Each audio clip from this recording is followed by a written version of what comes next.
Here is how to make a Google Doc available offline. So let's get started. First, just come to the Google Doc and then click on File that's on the top left. Here click on Make Available Offline. And there's one thing you have to do, and that's install this extension. So just click on Install. It will take us to the Chrome Web Store and click on Add to Chrome. Click on Add Extension and now it's done. So now we can just go back, again click on File and Make Available Offline. And as you can see, this document is now available offline. So even if we aren't connected to the internet, we can access this document and make changes. And as soon as we get connection, all of our changes will be synced. So let's try it out. I'll just switch off my Wi-Fi.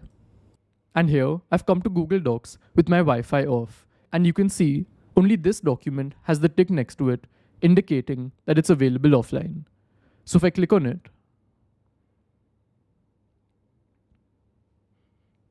so here the document has loaded and they've said that we're working offline. So this is how it works, and I'll see you in the next one. Goodbye.